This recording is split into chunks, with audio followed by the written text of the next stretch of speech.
ನಿಗಮ ಟಿವಿಯ ವೀಕ್ಷಕರಿಗೆ ನಮಸ್ಕಾರ. ನಾನು ಗಂಗಾಧರ್ ಗಾನ್ಗೇರ್, ಭಾರತೀಯ ಮಜ್ದೂರ್ ಸಂಘದ ರಾಜ್ಯ ಕಾರ್ಯದರ್ಶಿ ಹಾಗೂ KSRTCಯ ಸಂಘಟನಾ ಕಾರ್ಯದರ್ಶಿಯಾಗಿ ಕಾರ್ಯನಿರ್ವಹಿಸ್ತಾ ಇದ್ದೇನೆ. ಸಂಘಟನಾ ಕಾರ್ಯದರ್ಶಿ ಇದ್ದು ನಾನು ಸಾರಿಗೆ ಸಚಿವರ ಜೊತೆ ಆದಂಥ ಏನು ಸಭೆ ಇದೆ ಆ ಸಭೆಯ ವಿವರಣೆಯನ್ನು ತಮ್ಮಲ್ಲಿ ಸವಿಸ್ತಾರವಾಗಿ ಹೇಳಕ್ಕೆ ಇಷ್ಟಪಡ್ತೇನೆ. ಅದರ ಜೊತೆಗೆ ಮುಂದಿನ ಹೋರಾಟ ಏನು ಎಂಬುದರ ಬಗ್ಗೆಯೂ ಸ್ವಲ್ಪ ವಿವರಣೆ ತಮಗೆ ಹಂಚ್ಕೊಳ್ಳೋಕೆ ಇಷ್ಟಪಡ್ತಾ ಇದ್ದೇನೆ. 13/12/2025 ಸಾರಿಗೆ ಸನ್ಮಾನ್ಯ ಶ್ರೀ ಸಾರಿಗೆ ಸಚಿವರಾದಂಥ ರಾಮಲಿಂಗಾರೆಡ್ಡಿ ಅವ್ರ ಜೊತೆ ಏನು ಸಭೆ ನಡೀತು, 3 ವಿಭಾಗದಲ್ಲಿ ನಡೀತು.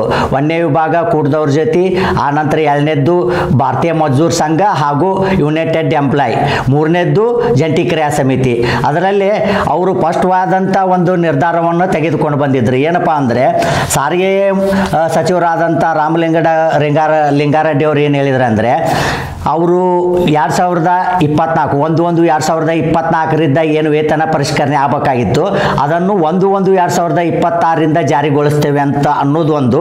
ಅದ್ರ ಜೊತೆಗೆ 38 ತಿಂಗಳ ಏನು ಹಿಂಬಾಕಿ ಇತ್ತು ವೇತನ 2020 ವೇತನ ಪರಿಷ್ಕರಣೆ, ಅದನ್ನು ಅವರು 1/1/2022 ಅಂದರೆ 14 ಅರೇರ್ಸ್ 14 ತಿಂಗಳ ಅರೇರ್ಸ್ ಮಾತ್ರ ಕೊಡಕ್ಕೆ ಒಪ್ಕೊಂಡ್ರು ಅವರು. ಅದು ಕರೋನಾ ಟೈಮಿಂದ ನಮಗೆ ಸಂಬಂಧ ಇಲ್ಲ ಹಾಗೆ ಹಿಂಗೆ ಅಂತ ಹೇಳಿದರು. ಬಟ್ ಅದಕ್ಕೆ ನಾವು ಏನೈತಿ ಒಪ್ಕೊಂಡಿಲ್ಲ. ನಾವು ಕಂಪಲ್ಸರಿ ಏನೈತಿ 38 ತಿಂಗಳ ಅರೇರ್ಸೇ ಕೊಡಬೇಕು ಮತ್ತು 1/1/2024 ಅದನ್ನು ಜಾರಿಗೊಳಿಸ್ಬೇಕು ಅನ್ನೋದನ್ನು ಬಲವಾಗಿ ನಾವು ವಾದ ಮಾಡಿದ್ವಿ. ಅದಕ್ಕೆ ಅವರು ಸಾರಿಗೆ ಸಚಿವರು ಬೇರೆ ರೀತಿಯಲ್ಲಿ ಉತ್ತರ ಕೊಡಕ್ಕೆ ಬಂದರು. ಸನ್ಮಾನ್ಯ ಶ್ರೀ ಸಿದ್ದರಾಮಯ್ಯ ಅವರು ಏನೈತಿ ಹಿಂದಿನ ಸರ್ಕಾರದವರು 17/3/2023 ಇಂಪ್ಲಿಮೆಂಟ್ ಆಗಿದೆ ಅಂತ ಉದಾಹರಣೆ ಕೊಡಕ್ಕೆ ಬಂದರು. ಅವರೇ ಕೊಟ್ಟಂಥ ಒಂದು ಸಾಕ್ಷಿಯನ್ನು ನಾವು ತೋರಿಸಿದ್ವಿ. ನೀವೇ ಒಪ್ಕೊಂಡಿದ್ದೀರಿ 1/1/2020 ಜಾರಿ ತಂದೇವೆ ಅಂತೇಳಿ ಅವ್ರ ಸಹಿ ಇರುವಂಥ ದಾಖಲಾತಿಯನ್ನು ತೋರಿಸಿದಾಗ ಅವ್ರಿಗೆ ಮಾತಾಡೋಕ್ಕೆ ಅವಕಾಶ ಆಗಲಿಲ್ಲ. ಮತ್ತು ನಾವು ಇನ್ನೂ ಒಂದು ವಿಷಯ ಹೇಳಿದ್ವಿ ಅವ್ರಿಗೆ, ನೀವು ಎಲ್ಲ ಸಂಘಟನೆಯನ್ನು ಯಾಕೆ ಹೊಡೆದಾಳ್ತೀರಿ, ಯಾಕೆ ಒಂದು ಗೂಡಿಸಿ ಇದನ್ನು ತೊಗೊಳ್ದು ನೀವು ಅಂತ ಕೇಳಿದ್ವಿ. ಅದಕ್ಕೆ ಅವರು ಈ ಉತ್ತರ ಕೊಟ್ಟಿದ್ದೇನೆಂದರೆ, ನಾವು ಎಲ್ಲರನ್ನೂ ಸೇರಿಸಿನ ಇದು ಕಮಿಟಿ ಸಭೆ ಮಾಡೋಕ್ಕೆ ಇಷ್ಟಪಟ್ಟಿದ್ವಿ, ಆದರೆ ಬೇರೆ ಯೂನಿಯನ್ದವರು ಅದಕ್ಕೆ ಒಪ್ತಾ ಇಲ್ಲ ಅನ್ನೋ ಮಾತು ಹೇಳಿದ್ರು. ಅದಕ್ಕೆ ನಾನು ಸಮಸ್ತ ಸಾರಿಗೆ ನೌಕರರಲ್ಲಿ ಮನವಿ ಮಾಡ್ಕೊಳ್ಳೋದಿಷ್ಟೇ ಮತ್ತು ಸಂಘಟನೆಯಲ್ಲೂ ಎಲ್ಲ ಸಾರಿಗೆ ಸಂಘಟನೆ ಮುಖಂಡರಲ್ಲಿ ಮನವಿ ಮಾಡ್ಕೊಳ್ಳೋ ಇಷ್ಟ ಏನಂದರೆ, ನೀವು ನಮ್ಮ ಸ್ವಪ್ರತಿಷ್ಠೆಯನ್ನು ಬದಿಗಿಡೋಣ. ಈ ಸಂದರ್ಭದಲ್ಲಿ ನಾವೆಲ್ಲರೂ ಒಂದಾಗಿ ಹೋಗಿ ಕೇಳಿದಾಗ ಮಾತ್ರ ಇದು ಸಮಸ್ಯೆ ಬಗೆಹರಿಯುತ್ತಾ. ಅಕಸ್ಮಾತ್ ನಾವು ಏನಾರು ಇದನ್ನು ಇಂಪ್ಲಿಮೆಂಟ್ ಒಂದಾಗಿ ಹೋಗದೇ ಇದ್ದರೆ ಅದನ್ನು ಅವರು 1/1/2026 ಜಾರಿಗೊಳಿಸ್ತಾರೆ 100%. ಅದು 1/1/26 ಅಲ್ಲ, 1/4/2026 ಅಂತ ಹೇಳ್ತಾರೆ ಅವರು. ಅದಕ್ಕೆ ದಯವಿಟ್ಟು ನಾನು ಎಲ್ಲ ಸಾರಿಗೆಯ ಸಂಘಟನೆಗಳಲ್ಲಿ ಮನವಿ ಮಾಡ್ಕೊಳ್ಳೋದಿಷ್ಟ, ನೀವು ಏನೈತಿ ನೌಕರ ಹಿತ ಮುಖ್ಯ ಇಲ್ಲೇ. ನಾವು ನೌಕರ ಹಿತಕ್ಕೋಸ್ಕರನ ಇರೋದು ಸಾರಿಗೆ ಸಂಘಟನೆಗಳು. ಅದನ್ನು ಬಿಟ್ಟು ನಾವು ನಮ್ಮ ವೈಯಕ್ತಿಕ ಇರಲಿ, ಅದು ನಾವೇನು ಮಾಡೋದು ಸಮಸ್ಯೆಗಳನ್ನ ಅದು ವೈಯಕ್ತಿಕ ಮಾಡೋಣ. ಆದರೆ ಹಿಂಗೆ ವೇತನ ಪರಿಷ್ಕರಣೆ ಅಂತ ಏನು ಬರ್ತೈತಿ ಅವಾಗ ನಾವು ಒಂದಾಗಿ ಹೋರಾಟ ಮಾಡದೇ ಇದ್ದರೆ ಇದು ಇಂಪ್ಲಿಮೆಂಟ್ ಆಗಕ್ಕೆ ಸಾಧ್ಯ ಇಲ್ಲ. ಅದಕ್ಕೆ ದಯವಿಟ್ಟು ನಾನು ಇನ್ನೊಮ್ಮೆ ಪದೇ ಮನವಿ ಮಾಡ್ಕೊಳ್ಳೋಕೆ ಇಷ್ಟಪಡ್ತೇನೆ. ನೀವೇನೈತಿ ಎಲ್ಲರೂ ಒಂದಾಗೋಣ. ಈ ಸದ್ಯ ಇನ್ನೊಮ್ಮೆ ಲಾಸ್ಟ್ ಫೈನಲ್ಲಿ ಅವರು ಮುಖ್ಯಮಂತ್ರಿ 24 ನಂತರ ಅಥವಾ 24 ಕರಿತೇನೆ ಅಂತ ಹೇಳ್ಯಾರ. ಅವಾಗ ನಾವು ಡಿವೈಡ್ ಆಗಿ ಹೋಗೋದು ಬೇಡ. ಡಿವೈಡ್ ಆಗಿ ಅವ್ರು ಕರೆದ್ರೂ ಕೂಡ ನಾವು ಒಟ್ಟಿಗೆ ಬರ್ತೇವೆ ಅನ್ನೋ ಮಾತನ್ನು ಹೇಳಿ ನಾವು ಹೋಗಿ ಇದನ್ನು ವಾದ ಮುಂದಿಟ್ಟು ಎಲ್ಲರೂ ವಾದ ಒಂದೇ ಇರಲಿ.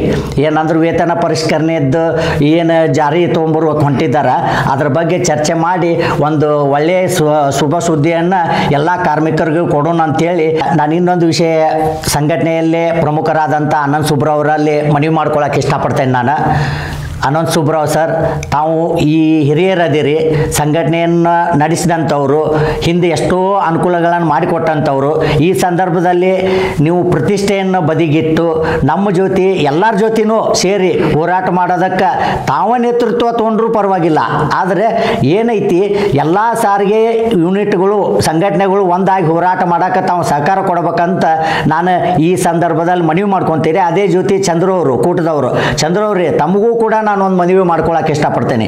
ತಾವು ಸಾಕಷ್ಟು ಪ್ರಯತ್ನ ನಡೆಸ್ತಾ ಇದ್ದೀರಿ, ಅದಕ್ಕೆ ನಾನು ಅಭಿನಂದನೆಗಳು ಸಲ್ಲಿಸ್ತಾ. ಆದರೆ ಈ ಸಂದರ್ಭದಾಗ ನೀವು ಕೆಲವೊಂದಿಷ್ಟು ವಿಷಯದಲ್ಲಿ ಎಲ್ಲನೂ ಪ್ರತಿಷ್ಠೆ ಬಿಟ್ಟು ಕೈ ಜೋಡಿಸಿದಾಗ ನಾವು ಇದನ್ನು ಇಂಪ್ಲಿಮೆಂಟ್ ಮಾಡಿದ್ರೆ ಯುನೈಟೆಡ್ ಎಂಪ್ಲಾಯ್ ಇರ್ಬೋದು, ಯಾವುದೇ ಯೂನಿಯನ್ ಇರಲಿ, ಇವೆಲ್ಲ ಕೂಡಿ ಒಂದೇ ವೇದಿಕೆಯಲ್ಲಿ ಹೋರಾಟ ಮಾಡೋಣ ಅಂತೇಳಿ ನಾ ಈ ಸಂದರ್ಭ ಹೇಳಕ್ಕೆ ಇಷ್ಟಪಡ್ತೇನೆ. ಮತ್ತು ಇನ್ನೊಂದು ಹೇಳ್ತೇನೆ, ಈ ಸಂದರ್ಭ ನಾವು ಒಂದಾಗಲಿಲ್ಲ ಅಂದ್ರೆ ನಾವು ನೌಕರರ ಮುಖ ತೋರ್ಸಕ್ಕೆ ಸಾಧ್ಯ ಆಗೋಲ್ಲ.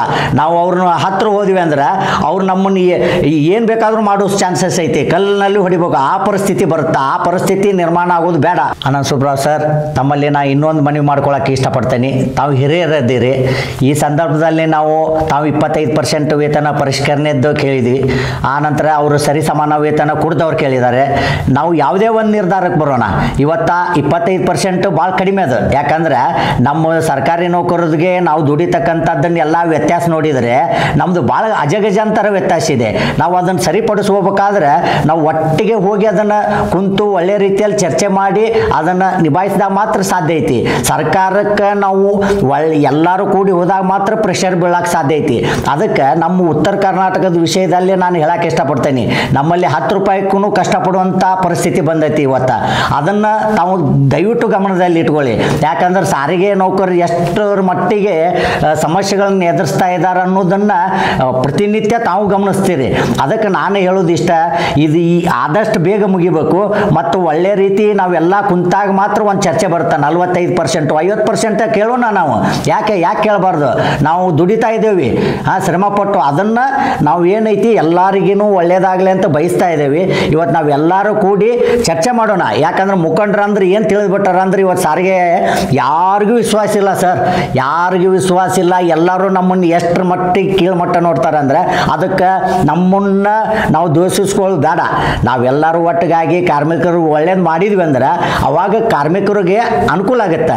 ಅದನ್ನು ಅನುಕೂಲ ಮಾಡೋಣ ಅನ್ನೋ ಮಾತನ್ನು ನಾನು ಈ ಸಂದರ್ಭದಾಗ ಹೇಳ್ತೀನಿ. ದಯವಿಟ್ಟು ಈಗ ಆದಷ್ಟು ಬೇಗ ಅವ್ರು ಕರೆಯೋಕ್ಕಿಂತ ಮುಂಚೆ 20ನೇ ತಾರೀಕಿನೊಳಗೆ ಯಾವಾಗ ನಾವೆಲ್ಲರೂ ಕೊಡೋಣ ಮತ್ತೊಂದು ಸಲ. ತಮ್ಮ ನೇತೃತ್ವನೇ ಇರಲಿ, ನಾವು ಸಪೋರ್ಟ್ ಮಾಡ್ತೇವೆ. ಆದರೆ ಕೂಡಿ ಚರ್ಚೆ ಮಾಡೋಣ. ಆದರೆ ನೀವು ಅದನ್ನು ಇಂಡಿವಿಜುವಲ್ ಹೋಗೋದು ಅದು ಯಾವುದೂ ಬೇಡ. ಯಾವುದೇ ಸಂಘಟನೆಯಲ್ಲಿ ಕೂಡದೇ ಇರಲಿ ಅಥವಾ BMS ಅಂತ ಇಟ್ಕೊಳ್ಳಿ, ಇಂಡಿವಿಜುವಲ್ ಹೋರಾಟ ಬೇಡ, ಒಟ್ಟಿಗೆ ಹೋರಾಟ ಮಾಡೋಣ ಅನ್ನೋದನ್ನೇ ನಾನು ಇವತ್ತು ಒತ್ತಿ ಹೇಳಕ್ಕೆ ಇಷ್ಟಪಡ್ತೇನೆ.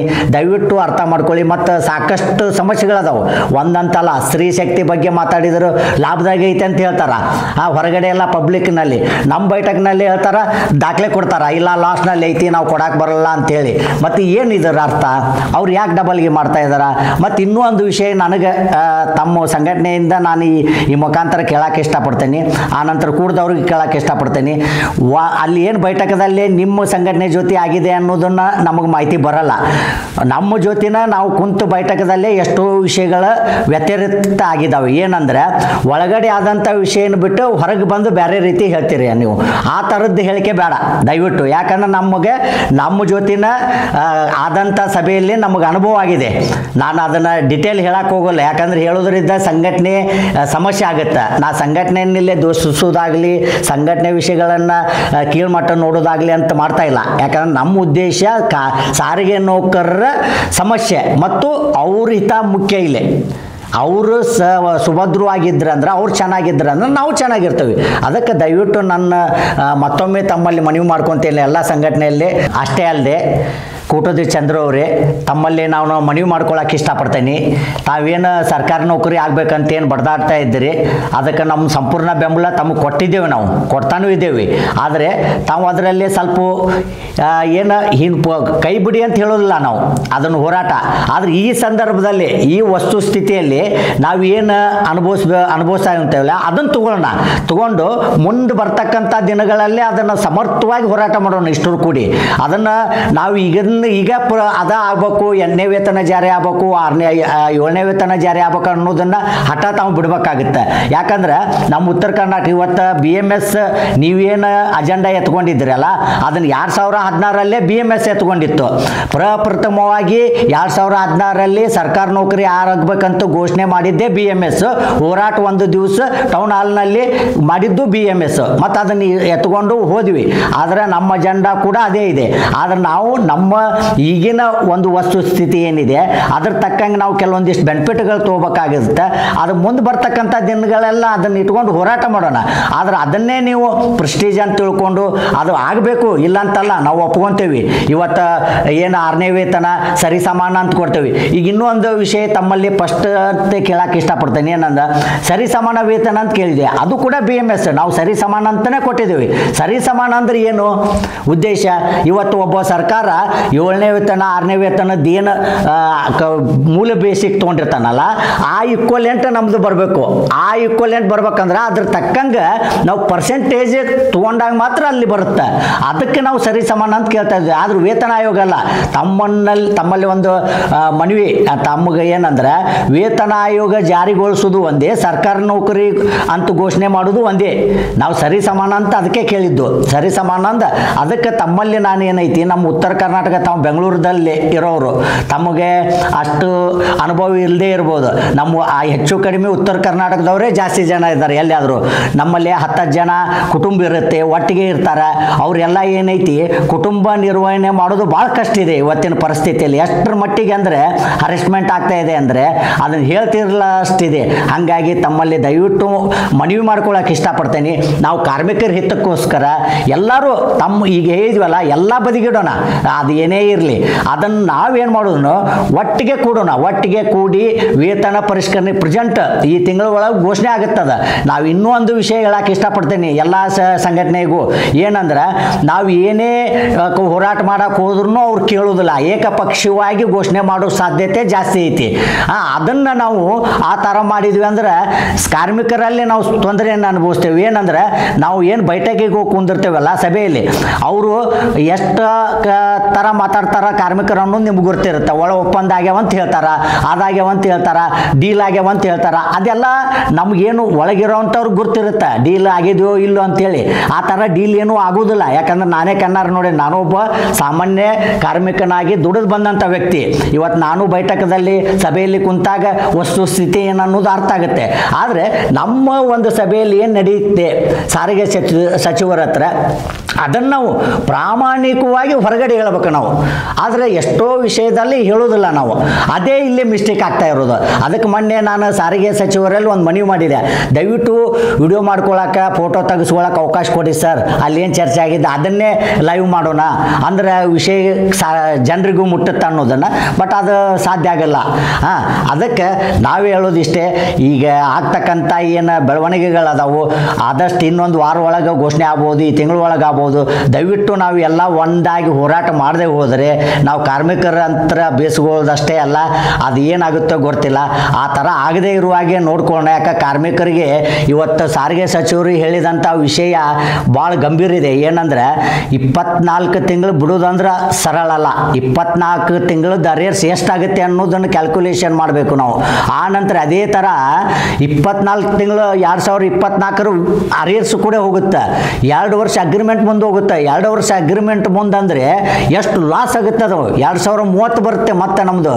ಅಲ್ಲ ರೀ, ನಾ ಸಾರಿಗೆ ಸಚಿವರೆಲ್ಲ ಕೇಳಿದೆ, ಏನು ಸರ್ ಯಾವುದೇ ಸರ್ಕಾರಿ ನೌಕರು ಸರ್ಕಾರಿ ನೌಕರಿಗೆ ಆಯ್ತು ಬೇರೆ ನಿಗಮದಲ್ಲಿ ಆಯ್ತು ಈ ಥರ ಮುಂದೂಡಿದ್ದು ಇತಿಹಾಸ ಇದ್ರೆ ಕೊಡ್ರಿ ಅಂತ ಕೇಳಿದ್ರೆ ಅವರಲ್ಲಿ ಯಾವುದೇ ದಾಖಲೆ ಇರಲಿಲ್ಲ. ಯಾಕಂದ್ರೆ ಇಲ್ಲೇ ಇಲ್ಲ, ಆ ಥರ ಓಡಿಲ್ಲ. ಇವತ್ತು ಕರೋನಾ ಟೈಮ್ ಬಂದರೂ ಕೂಡ ಆ ಕರೋನಾ ಟೈಮ್ದಲ್ಲಿ ಪಗಾರ ಕೊಟ್ಟಿದ್ದಾರೆ. ಆ ನಂತರ ರಾಜಕೀಯ ವ್ಯಕ್ತಿಗಳು ಪಗಾರ ತೊಗೊಂಡಿದ್ದಾರೆ. ಅವ್ರ ಪಗಾರ ಹೆಂಗೆ ಹೆಚ್ಚು ಮಾಡ್ಕೊತಾರೆ ಅವರು, ನಮ್ದು ಯಾಕೆ ಮಾಡಲ್ಲ, ನಾವು ಯಾಕೆ ಹೇಳಲ್ಲ? ಅದಕ್ಕೆ ದಯವಿಟ್ಟು ನಾವೆಲ್ಲ ಒಗ್ಗಟ್ಟಿದ್ರೆ ಮಾತ್ರ ಇವನ್ನೆಲ್ಲ ಕ್ವಶನ್ ಮಾಡೋಕ್ಕೆ ಸಾಧ್ಯ. ನಾವು ರಾಜಕೀಯ ವ್ಯಕ್ತಿಗಳು ಪಗಾರ ತೊಗೊಂಡು ನಮ್ದು ಯಾಕೆ ಮಾಡಲ್ಲ, ನಾವು ಯಾಕೆ